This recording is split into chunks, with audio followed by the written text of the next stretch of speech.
لڑکے ہیں مشکل ترین امتحان پاس کیا، یہ نہ کہے میرا کارنامہ ہے، اللہ کی طرف۔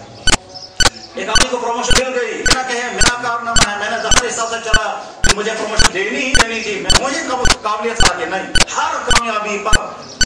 کامیابی کا کریڈٹ اللہ کی طرف بھیجنا، اپنی طرف نہیں کہ جناب رسول اکرم صلی اللہ علیہ وسلم کو نمونہ والے روڈ مارے۔ زندگی میں بیماریاں آئیں گی، مشکلات آئیں گی، یہ نہیں سمجھنا کہ صاحب ہمارا نبی ان کو کبھی بیماری آئی نہیں۔ جناب رسول اکرم صلی اللہ علیہ وسلم کو بیماری آئی، پریشانیاں آئیں۔ حدیثوں میں موجود ہے ایک مرتبہ آپ علیہ السلام باغ کے اندر سے گھوڑے پر تشریف جا رہے تھے، گھوڑا تیز دوڑا اور اس کے آپ کے ران مبارک یہاں سے لے کر یہاں تک ایک درخت کے ساتھ ساری چل گئی اور سارا زخمی ہو گیا، اور یہاں سے پوری کھال زخمی ہو گئی، خون کے قطرے نیچے آ گئے، اور اس کے آپ کی ٹانگ اتنی اکڑ گئی کہ 1 مہینے تک حضور مسجد میں نماز پڑھنے کے لیے نہیں سکتے۔ میں بیمار ہوں کیا کروں گا، میں بیڈ پر پڑا ہوں۔ ہم بیڈ پر پڑے ہوئے، ہمارا نبی بھی اپنے بیڈ پر رہے 1 مہینے تک کسی میں نماز پڑھنے کے لیے نہیں آ سکتے، اور بعض صحابہ تڑپ جاتے تھے کہ حضور کے پیچھے نماز نہیں، تو وہی حاضر ہو جاتے تھے، وہی حاضر ہو کر کہتے ہیں حضرت ہم مسجد میں ہم تو نہیں آپ کے پیچھے نماز پڑھیں گے۔ حضور فرماتا ہے چلو ٹھیک ہے میرے پیچھے نماز پڑھو، میں اگر بیٹھ کر پڑھوں گا تم بیٹھ کر پڑھنا۔ چنانچہ صحابہ بیٹھ کر نماز پڑھتے تھے۔ اس کے بعد آگے مسئلہ پیدا ہوا کہ اگر ہمارا امام کبھی بیمار ہو بیٹھ کر نماز پڑھائے تو مقتدی کھڑے ہو کر پڑھنا ہے یا بیٹھ کر؟ اس حدیث سے پتہ چلتا ہے مقتدی کو بھی بیٹھنا پڑے گا، لیکن آگے چل کر کے امام بخاری نے لکھا اور حضرت امام غنی رحمہ اللہ تعالیٰ نے کہ جناب رسول اکرم صلی اللہ علیہ وسلم کا پہلا عمل یہ تھا، اخیر میں جا کر کے اس معاملے کو بدل دیا گیا، اور اس کے بعد قانون اب یہ بن گیا اگر امام عذر کی وجہ سے کھڑا نہ ہو سکتا ہو وہ بیٹھ کر نماز پڑھائے، تو یا تو دوسرے آدمی کو امام بنایا جائے، اور اگر دوسرا آدمی امام نہ بتا رہا ہو اسی امام کے پیچھے اگر نماز پڑھنی ہوگی تو مقتدی کھڑے ہو کے نماز پڑھیں گے۔ امام صاحب کو مرض کی وجہ سے تیامات ہو گیا، مقتدی کو معافی ہوگی۔ تو جناب رسول اکرم صلی اللہ علیہ وسلم بیماری کا بھی نمونہ، ایک یہودی نے حضور کا زہر کیا تو جادو کیا، اور جادو کا اثر ہوا حضور کے ساتھ اس کا تذکرہ حدیثوں میں بھی اور سیرت کی کتابوں میں بھی موجود ہے۔ تو ذہن تیار رہنا ہے کہ صاحب میں کتنا ہی شریف کتنا ہی نرم مزاج، لیکن کبھی نہ کبھی کسی کی طرف مجھے تکلیف پہنچے گی، اور وہ تکلیف گھر والے بھی ہو سکتے ہیں، پڑوسی بھی ہو سکتے ہیں، رشتے دار بھی ہو سکتے ہیں، دشمن بھی ہو سکتے ہیں، کسی کی طرف سے تکلیف پہنچے، کیونکہ اللہ کے نبی کو جب تکلیف پہنچائی گئی اور اس کے کچھ نہ کچھ اثرات آپ کی ذات اقدس پر آئے، اور وہ حدیثوں میں موجود ہے کہ حضرت نبی علیہ السلام پر جادو کیا گیا، اور وہ جادو جو ہے وہ آپ کے موئے مبارک پر، اور وہ جادو جو ہے وہ آپ کے کنگھے مبارک پر کیا گیا، اور وہ جادو کی چیزیں جو ہے وہ کنویں کے اندر دفن کی گئی تھی، وہاں دبائی گئی تھی، اور بعد میں اللہ تعالیٰ شامل کرے گا۔ تو ذہناً تیار رہنا ہے کہ کبھی ہم کو بھی اس طرح کا سامنا پیش آ سکتا ہے۔ اچھا یہ تو ہے جادو کا اٹیک کیا گیا، لیکن ایسا بھی ہوا کہ آپ علیہ السلام کو زہر دیا گیا۔ چنانچہ زینب نام کی خاتون نے خیبر کے میدان میں جناب رسول اکرم صلی اللہ علیہ وسلم کو زہر دیا، اور وہ زہر آپ نے تناول فرمایا، گوشت کا ٹکڑا آپ کے دہانے مبارک میں پہنچا، اس کے بعد یا تو حضرت جبرائیل نے اور یا اس گوشت کے ٹکڑے کے اندر سے آواز آئی کہ میرے اندر زہر باہر نکال دیجیے۔ چنانچہ گوشت کے ٹکڑے کے اندر سے آواز آئی یا حضرت جبرائیل نے کان میں آ کر کے کہا، دونوں طرح کی حدیثیں ہیں، ہمیں اس میں بحث نہیں کہ گوشت کے ٹکڑے کے اندر سے آواز آ سکتی تھی حضور کا معجزہ، اور یہ بھی ہو سکتا تھا حضرت جبرائیل نے آ کر کہا، لیکن آپ نے وہ گوشت کا ٹکڑا منہ سے باہر نکالا، لیکن دہنے مبارک میں اس گوشت کے کچھ نہ کچھ اثرات پہنچے تھے، اور وہ اثرات آپ کے اندر چلے گئے اور آپ کی فوڈ پوائنٹ میں چھید ہو گیا، اور آخر عمر میں آپ بار بار کہتے تھے کہ مجھے اندر سے ایسا لگتا ہے جیسے چھری لگ رہی، یہ زہر کا اثر تھا۔ تو جب ہمارے نبی پر اس طرح کا اٹیک کیا گیا تو ذہناً تیار رہنا ہوگا کہ صاحب ہمیں بھی زندگی میں کبھی نہ کبھی اس طرح کا معاملہ پیش آ سکتا ہے، اس وقت ہم کیا کریں گے کہ نہ پریشان ہوں گے، نہ دشمنوں کے خلاف ایکشن لیں گے، اور نہ یہ کریں کچھ نہیں۔ حضور نبی علیہ السلام اس عورت کو بلایا، اور بلانے کے بعد کہا تم نے اس کھانے میں کیا کیا تھا؟ اس نے کہا کچھ نہیں۔ انہوں نے کہا نہیں صحیح صحیح بتاؤ کھانے میں کیا کیا تھا؟ اس نے کہا جی زہر ملایا تھا۔ کیوں ملایا تھا؟ انہوں نے کہا جی اس لیے میں یہ سوچتی تھی اگر آپ یہودی عورت تھی، اگر آپ سچے نبی ہیں تو زہر کا اثر آپ پر نہیں ہوگا، اور اگر آپ جھوٹے نبی ہیں تو زہر آپ کا خاتمہ کر دے گا، ہمارا پیچھا چھوٹ جائے گا۔ حضور نبی علیہ السلام نے فرمایا تو کیا لگا؟ کیا لگے جب آپ سچے نبی ہیں، کوئی شک نہیں سے۔ اس کے بعد پھر جناب رسول اکرم صلی اللہ علیہ وسلم نے فرمایا ٹھیک ہے تم نے مجھے زہر دیا، میں تو اپنے کوئی بدلہ تم سے نہیں لوں گا، تو بس یہ نمونہ ہمارے لیے، ہمارے دشمن کی وجہ سے ہمیں تکلیف پہنچے اور ہم ایکشن لینے کی پوزیشن میں ہوں اور اس کا بدلہ لینے کی پوزیشن میں ہوں، لیکن جناب رسول اکرم صلی اللہ علیہ وسلم نے زہر دینے والے قاتل عورت کو آپ نے کوئی ایکشن نہیں لیا، اس کو معاف کر دیا۔ البتہ اس کے اس زہر آلود گوشت کی وجہ سے ایک دوسرے صحابی شہید ہو گئے تھے، وفات ہو گئی ان کی، انہوں نے زہر کھا لیا تھا، تو جناب رسول اکرم صلی اللہ علیہ وسلم نے اب یہاں قانون ہے، ذات کا نمونہ وہ تو انسانوں کے لیے نمونہ ہے، لیکن یہاں قانون تھا۔ اب اگر فرماتے یہ مر گیا کوئی پرواہ نہیں، ہم نے اپنا معاف کر دیا، اس کا بھی معاف، تو اس کا مطلب یہ ہوا کہ ان کے ساتھ زیادتی ہوگی۔ آپ نے فرمایا میں نے ذات کا معاملہ تو معاف کر دیا، لیکن یہ جو تمہارے زہر کی وجہ سے شہید ہو گیا اس کا میں معاف نہیں کر سکتا، یہ تو میرا کیس نہیں ہے، یہ تو ایک ان کا ہے جن کا یہ آدمی تھا۔ چنانچہ ان کے والدین کو بلایا گیا اور ان سے کہا کہ اس عورت کے زہر سے تمہارا بچہ مر گیا،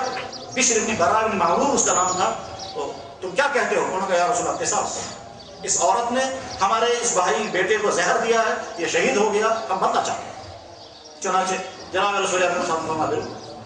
بدلہ دینا ہو۔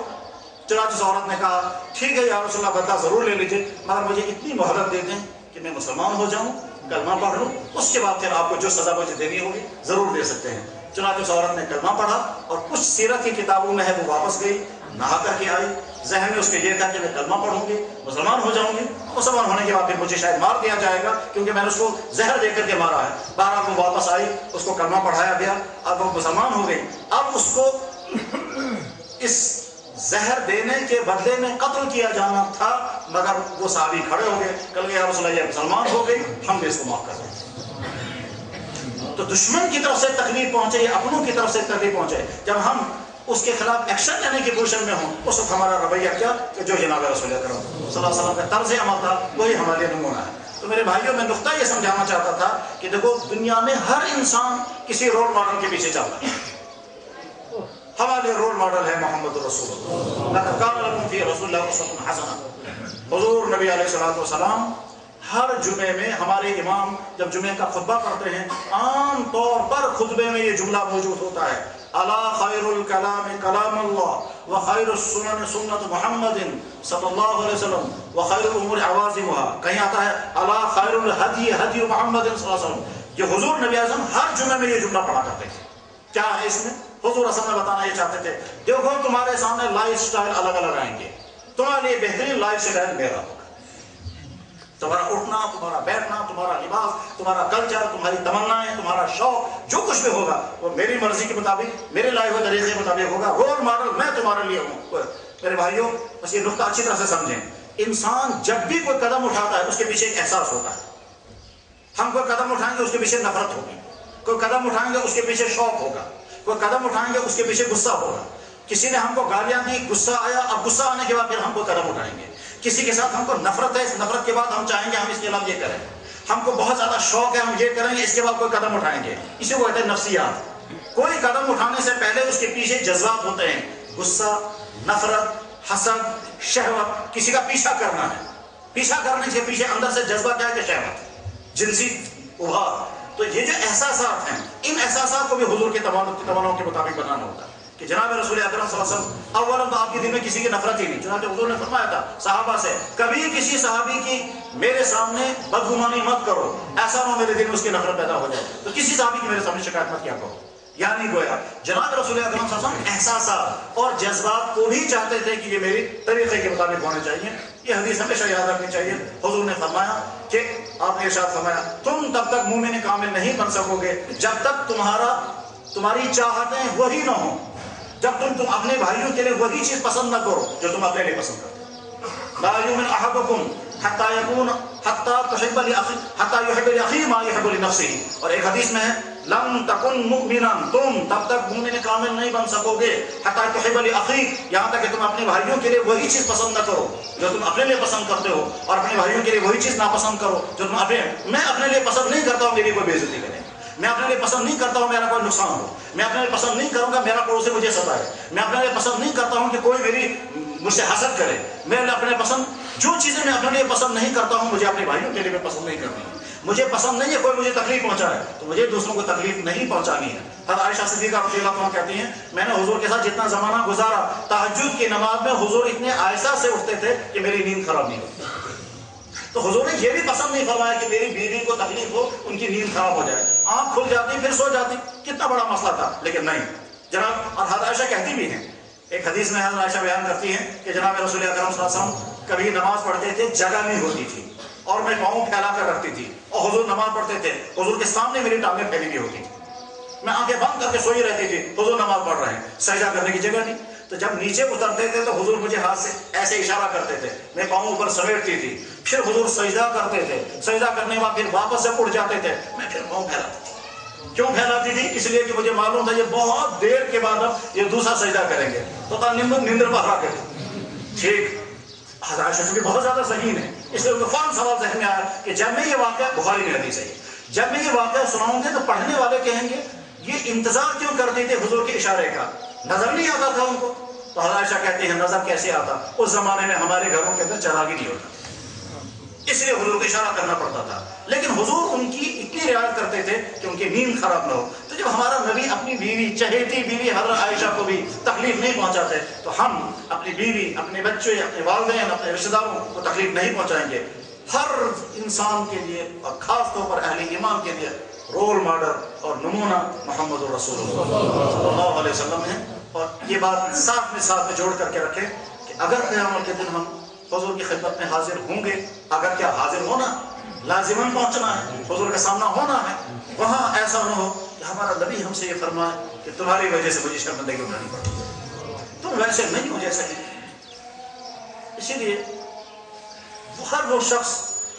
جس کے نام کے ساتھ عالم لگ گیا، ہر وہ شخص جس کے نام کے ساتھ امام لگ گیا، ہر وہ شخص جس کے نام کے ساتھ لیڈر لگ گیا، ہر وہ شخص جو جوان ہے، ہر وہ شخص جو تاجر ہے، ہر وہ شخص جو جس زندگی کے شعبے کے ساتھ جڑے ہوئے ہوں، وہ بار بار سوچے کہیں ایسا نہ ہو کہ قیامت کے دن حضور فرمائیں کہ تمہاری وجہ سے مجھے شرمندگی اٹھانی پڑ رہی ہے، تم ویسے نہیں، تم ایسے عالم نہیں جس سے مجھے خوشی ہو، تم ایسے امام نہیں ہو جس سے مجھے خوشی ہو، تم ایسے جوان نہیں ہو جن کو دیکھ کر مجھے خوشی ہو، تم ایسے تاجر نہیں ہو جن کو دیکھ کر مجھے خوشی ہو، تمہاری وجہ سے مجھے شرمندگی اٹھانی پڑ رہی ہے۔ یعنی کیا؟ یعنی اللہ مجھ سے پوچھیں گے آپ کی امت دیکھی کیسی ہے، آپ کی امت کے جوان دیکھے کیسے ہیں، تو میں اس وقت کیا کہوں گا؟ حضور نے فرمایا تھا حجۃ الوداع میں، ابن ماجہ میں حدیث کا جملہ موجود ہے، فرمایا تھا انی فاتکم علی الحوض، میں تم سے پہلے حوض کوثر پر پہنچوں گا، فلا تسودوا وجہی، خبردار تم مجھے وہاں شرمندہ نہیں کر۔ میرے بھائیوں، ہم بار بار اپنے آپ کو یہ احساس دلاتے رہیں کہ بھائی صاحب آپ کو قیامت کے دن اس طرح پہنچنا ہے کہ ایسا نہ ہو تمہارا نبی تم سے یہ کہے تمہاری وجہ سے میں شرمندہ ہو رہا ہوں، تم تو میرے امتی تھے، تم تو شوق سے پڑھتے تھے محمد رسول اللہ، یہ تمہاری زندگی کیسی ہے؟ تم یہ آوارگی میں کیوں تم نے یہ حرام کیوں کھایا ہے؟ تم نے یہ گناہ کیوں کیے ہیں؟ تم یہ ڈرگس میں کیوں پھنسے تھے؟ تم یہ دوسروں کو تکلیف کیوں پہنچاتے تھے؟ تم نے یہ ظلم کیوں کیے ہیں؟ تم یہ فیشن کیوں کرتے تھے؟ تم یہ میرے دشمنوں کا لباس کیوں پسند کرتے تھے؟ تو اس وقت ہم جواب نہیں دے سکیں گے اور ہمارا کیا ہوگا؟ لیکن جناب رسول اکرم صلی اللہ علیہ وسلم ایک بہت بڑے بزرگ گزرے ہیں، انہوں نے عجیب بات کہی، کہنے لگے میں تو یہ چاہتا ہوں کہ حضور کو خوشی کے لیے اگر اللہ تعالیٰ مجھے کہیں گے دیکھو حضور کا چاچا تھا ایک ابو لہب، وہ حضور کا دشمن تھا اور لازماً وہ جہنم میں جائے گا، ابو لہب کے جہنم میں جانے کی حدیث بخاری میں موجود ہے، میں یہ کہوں گا یا اللہ اگر ابو لہب کو جنت میں لے جائیں گے اس کے بدلے میں جہنم میں چلا جاؤں گا، اس شرط کے ساتھ کہ حضور کو خوشی ہو جائے، میں تو اس کے لیے بتایا۔ یہ تو خیر بڑوں کا ہمت ہے، اس نے کہا میں اب حضور کے چچا کے بدلے میں جہنم میں جانے کے لیے تیار ہوں تاکہ حضور کو خوشی ہو جائے کہ حضور کا چچا، حالانکہ وہ ہونے والا نہیں ہے کیونکہ ابو لہب نے جیسے تکلیف پہنچائی اللہ تعالیٰ کہاں اس کو جہنم سے نکالیں گے، لیکن ایک امتی کا احساس یہ ہے کہ اگر میرے نبی کو خوشی ہو جائے چچا کی وجہ سے میں جہنم میں جانے کے لیے تیار، جہنم میں جانے کی ہمت کرنا اور سوچنا، اور یہ نہیں کہتا ہے اگر میرے اعمال کی وجہ سے میری جنت ہوگی میں کہوں گا یا اللہ اگر حضور کی خوشی کے لیے ان کے چچا کو آپ نکالنا میں ان کے بدلے میں جاؤں جانے کو تیار ہوں۔ ایسے بھی امت کے افراد گزرے ہیں، اس لیے میرے بھائیوں ہم طے کر کے زندگی گزاریں گے کہ ہم حضور نبی علیہ السلام کی زندگی کو اپنے لائف سٹائل بنائیں گے، اسی میں ہماری کامیابی ہوگی، اور اگر ہم نہیں کریں گے تو دنیا کی دوسری قوموں کے جوان لڑکے اور لڑکیاں جب وہ اسلام قبول کرتے ہیں ان کی حالت عجیب ہوتی ہے، وہ ایک ایک چیز پر حضور کا عمل کرتے ہیں، ایک ایک چیز پر۔ وہ یاد ہے مدینہ منورہ میں مسجد نبوی کے اندر دو جوان ملاقات کرنے کے لیے آئے، ان دو جوانوں میں سے ایک نوجوان ترکی کا تھا اور ایک نوجوان امریکن تھا۔ اس ترکی کے نوجوان نے مجھ سے یہ کہا کہ میں امریکہ میں پڑھتا ہوں، یہ میرا دوست ہے، 6-7 مہینے پہلے یہ مسلمان بنا ہے اور اب دونوں حج کرنے آئے ہیں، بہت اونچا قد، بہت خوبصورت، وہ امریکہ لڑکا امامہ باندھے ہوئے اور داڑھی بھی تھی اس۔ اب وہ دونوں لڑکے آ کر کے سوالات پوچھتے رہتے تھے، مسائل سنتے تھے۔ خیر ایک دن اس امریکن وہ دونوں ملاقات کرنے کے لیے آئے، اس امریکن لڑکے نے اس ترکی لڑکے کے ذریعے سے عربی میں سوال پوچھا، ان سے پوچھو میرے اندر اگر کوئی کمی ہے تو مجھے بتاؤ، میں وہ کمی دور کروں گا تاکہ میں کمپلیٹ مسلم بن جاؤں۔ میں تو نہیں بتا سکتا تمہارے اندر کیا کمی ہے، اور بتا بھی نہیں سکے گا کوئی، کوئی عالم یہاں ہے جو مجھے بتا سکے کہ میرے اندر کوئی کمی اگر ہے وہ کمی میں دور کروں گا۔